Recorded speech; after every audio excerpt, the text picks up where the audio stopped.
बे समाव कक्राझाराव मोनसे गिख्रंथाव थासारि सोमजिखांदों। नोंथांमोना नुनो मोन्दोंमोन जे मैयानि सानाव जे खास्रि बिस्रि सासे सुबुंखौ बुयै बुथारनानै जिउ खोमादोंमोन आरो जाय जाथायखौ लानानै दिनै फुंबिलि समावनो कक्राझारनि जे कारिगाव बे कारिगावआव गोख्रों दुंहाव थासारि सोमजिखांनायखौ नुनो मोन्दों। राजा लामाखौ होबथानाय थासारि सोमजिखांनायखौ नुनो मोन्दों। बे समाव दायनिगिरिखौ थाबैनो साजा होनांगौनि थाखाय बे समाव गोख्रों भाबै सोमावसारदों।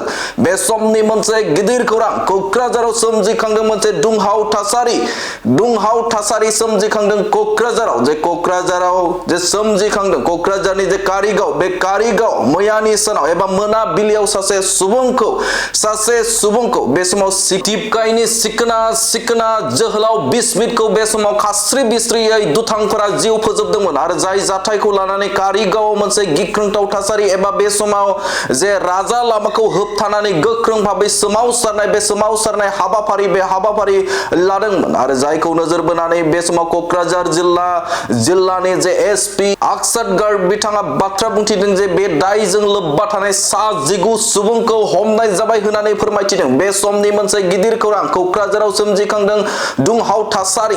कक्राझाराव सोमजिखांदों मोनसे बुथारग्लुंनाय जाथाय जे कक्राझारनि जे कारिगाव बे कारिगावनि साखाथियावनो सासे सुबुंखौ सिखोना जोहोलाव बिस्मित मुंनि सासे सुबुंखौ बुयै बुथारदों। जे मोसौ सिखावनि सन्देहजों बुथारदों होननानै बे समाव ओनसोलनि सुबुंफोरा फोरमायथिदों। नाथाय बे समाव जे बुथारनायजों लोब्बा लाखिनाय 19 सुबुंखौ हमनाय जाबाय होननानै कक्राझार पुलिस बिफाना बे समाव फोरमायथिनायखौ नुनो मोन्दों। बे समनि मोनसे गिदिर खौरां कक्राझाराव सोमजिखांदों बुथारनाय जाथाय जे बुयै सासे सुबुंखौ जिउ फोजोबदों आरो 4 गोब्राब जोखोम आरो बेनि अनगायैबो जे स्करपिय गारिखौ सावनानै सेवहांगार खालामदों जे कारिगावआव।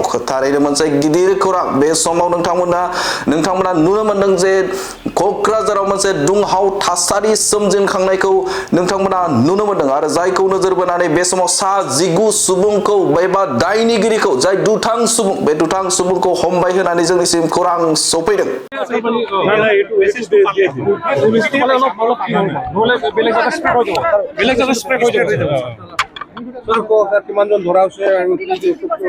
আমি কালি রাতি 19 জন মানুষকে ধরিছু। এটু কালি রাতি পরা ইনভেস্টিগেশন আরম্ভ করিছু। ইতিয়া আমার ফালে পরা আমি মানুষজনকে বুঝাই আসু কি এটু পুলিশকে আইন মতো কাম করিব দিও আৰু আমি সিচুয়েশন কন্ট্রোল কৰি আছো। ইয়াতে বহুখিনি পুলিশত মানুহ আছে। Thank you. কিমানজন মৃত্যু হল স্যার ইয়াৰ বিষয়ে?